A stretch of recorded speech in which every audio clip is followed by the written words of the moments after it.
ఓం శ్రీ గణేశాయ నమః. ఓం శ్రీ వేదవ్యాసాయ నమః. ఓం నమో భగవతే వాసుదేవాయ.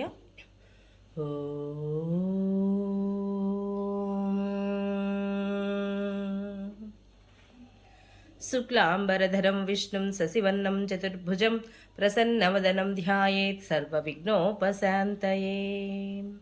నారాయణం నమస్కృత్య నరం చైవ నరోత్తమం దేవీం సరస్వతిం వ్యాసం తతో జయముధీరయేత్.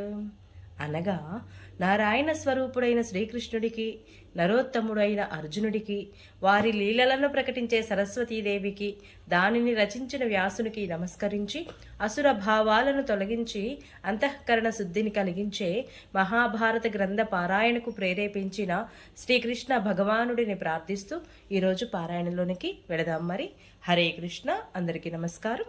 మహాభారత గ్రంథ పారాయణలో భాగంగా మనం ఈరోజు 199వ రోజుకు చేరుకున్నాము.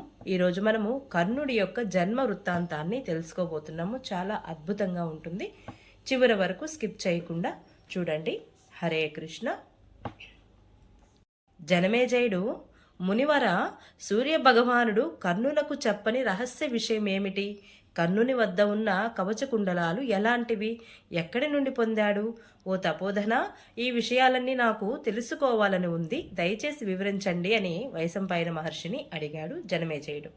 అప్పుడు వైశంపాయన మహర్షి చెబుతున్నారు, రాజా, నేను నీకు సూర్య భగవానుని రహస్య విషయము, కవచకుండలాలు ఎలాంటివి అనే విషయాలన్నీ చెబుతాను. ఒకప్పటి సంగతి ఏంటంటే, కుంతిభోజ మహారాజు వద్దకి ఒక మహా తేజస్వి అయిన బ్రాహ్మణుడు వచ్చాడు. అతని శరీరము చాలా ఎత్తుగా ఉంది. గెడ్డాలు, మీసాలు, తల వెంట్రుకలు అన్నీ బాగా పెరిగి ఉన్నాయి. అతడు చూడ చక్కని రూపంతో ఉన్నాడు. చేతితో దండం పుచ్చుకున్నాడు. అతని శరీరము కాంతితో మెరుస్తోంది. తేనెవర్ణంలో ఉంది.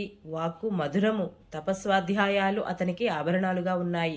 ఆ బ్రాహ్మణ దేవత రాజుతో, రాజా, నేను భిక్ష అడగడానికి నీ ఇంటికి వచ్చాను. కానీ నీవు గాని నీ సేవకులు గాని నా పట్ల ఎటువంటి అపరాధము చేయకూడదు. ఇది నీకు ఇష్టమైతే నేను నీ వద్ద ఉంటాను. నా ఇచ్ఛానుసారంగా వెళుతూ వస్తూ ఉంటాను అని చెప్పాడు. అప్పుడు కుంతిభోజ మహారాజు ప్రేమపూర్వకంగా అతనితో, మహామతి, నాకు పృథ అనే కూతురు ఉంది. ఆమె గొప్ప సౌశీల్యవతి, సదాచారిణి కూడాను, సంయమశీలి, భక్తి కలది కూడా. ఆమెయే మీకు పూజలు చేస్తుంది, సత్కారపూర్వకంగా సేవలు చేస్తుంది కూడా.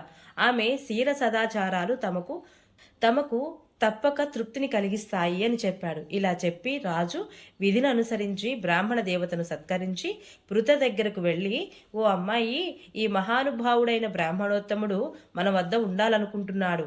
నేను నీపై పూర్తి నమ్మకంతో వీరి మాటను అంగీకరించాను. కాబట్టి ఏ రకంగానూ నా మాటకు అసత్యం కానీయకు. వారు ఏది అడిగినా కూడా దానిని రుచి చూడకుండా ఇవ్వు అని చెప్పాడు. బ్రాహ్మణుడు మిక్కిలి తేజోరూపుడు, పరమ తపస్వరూపుడు అయి ఉంటాడు. బ్రాహ్మణులకు నమస్కరించడం వలననే సూర్యదేవుడు ఆకాశంలో ప్రకాశిస్తున్నాడు. కాబట్టి అమ్మాయి, ఆ బ్రాహ్మణ దేవత యొక్క పరిచర్యా భారం అంతా ఇప్పుడు నీకు అప్పగిస్తున్నాను. నీవు నియమపూర్వకంగా ప్రతినిత్యం అతనిని సేవిస్తూ ఉండాలి అని చెప్పాడు. ఇంకా, పుత్రి, నీవు బాల్యం నుండి కూడా బ్రాహ్మణుల పట్ల, నా పట్ల కూడా అన్ని రకాలుగా ఆదరంగా నడుచుకుంటున్నావని నాకు తెలుసు. నీ పట్ల అసంతృప్తి ప్రకటించిన పురుషుడెవ్వరూ ఈ నగరంలో కానీ అంతఃపురంలో కానీ కనపడడు. నీవు వృష్టి వంశంలో పుట్టిన సూరసేనుడి ప్రియ పుత్రికవు. నిన్ను బాల్యంలోనే సూరసేన మహారాజు ప్రీతిపూర్వకంగా నాకు దత్తత ఇచ్చాడు. నీవు వసుదేవునికి చెల్లెలివి, నా సంతానంలో సర్వశ్రేష్ఠురాలవు. సూరసేనుడు తన ప్రథమ సంతానాన్ని నాకు ఇస్తానని ప్రతిజ్ఞ చేశాడు. ఆ ప్రతిజ్ఞానుసారంగానే అతడు ఇవ్వడం వలన నీవు నాకు కుమార్తెవు అయ్యావు. కాబట్టి అమ్మాయి, నీవు దర్పము, దంభం, గర్వం విడిచిపెట్టి ఈ వరాలు కురిసే బ్రాహ్మణోత్తముడిని సేవించినట్లయితే నీకు తప్పక శుభం కలుగుతుంది అని చెప్పాడు. అందుపై కుంతి, రాజా, మీ ప్రతిజ్ఞను అనుసరించి చాలా జాగ్రత్తగా ఆ బ్రాహ్మణుడిని సేవిస్తాను. బ్రాహ్మణులను పూజించడం అనేది నా స్వభావం కూడా. ఇందువలన మీకు ప్రీతి, నాకు పరమశుభం చేకూరుతాయి. సాయంకాలమైనా, ప్రొద్దుట అయినా, రాత్రి అయినా, అర్ధరాత్రి అయినా సరే, ఎప్పుడు వచ్చినా కానీ వారు కోపగించుకునే అవకాశమే ఇయ్యను. ఇందువలన నాకు కూడా చాలా లాభం ఉంది. మీ అదుపులో ఉంటూ బ్రాహ్మణ సేవ చేస్తూ నాకు నేను మేలు చేసుకుంటున్నాను అన్నది. కుంతి ఇలా అన్నాక ఇక కుంతిభోజుడు ఆమెను పదే పదే హృదయానికి హత్తుకొని ఆమెను ఉత్సాహపరుస్తూ ఆమెకు చేయవలసిందంతా చెప్పాడు. రాజు, మంచిది తల్లి, నీవు నిస్సందేహంగా అలాగే చెయ్యి అన్నాడు. అప్పుడు ఆమెతో అలా చెప్పి ఆ మహారాజు బ్రాహ్మణునికి ఆ కన్యను అప్పగించాడు. అతనితో, బ్రాహ్మణోత్తమ, నా ఈ కూతురు వయసులో చిన్నది, పైగా సుఖాలలో పెరిగింది.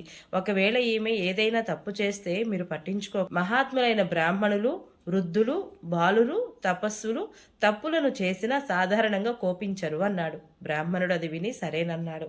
తదనంతరము రాజు సంతోషంగా అతనిని హంసవలే, చంద్రుని వలె తెల్లగా ఉండే సౌధంలో ఉంచాడు.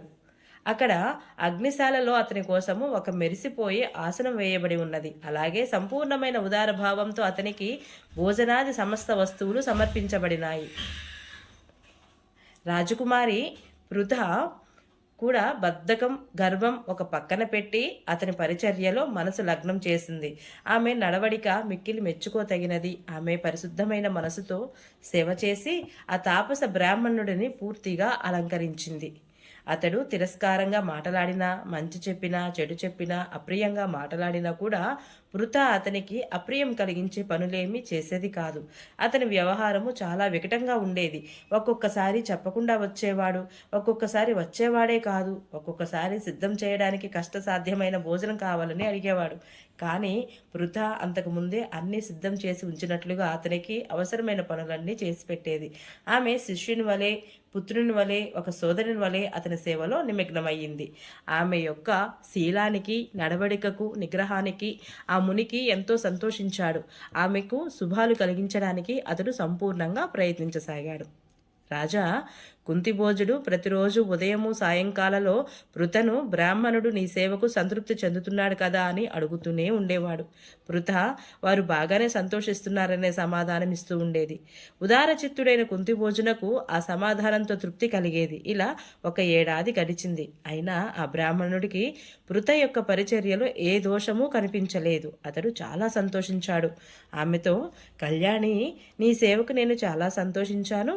ఈ లోకంలో మనుష్యులకు దుర్లభమైనటువంటిది ఏదైనా ఒక వరం అడుగు అన్నాడు. అందుకు కుంతి, విప్రవర్య, మీరు శ్రేష్ఠులైన వేదవేత్తలు. మీరు నా తండ్రి గారు సంతృప్తి చెందారు.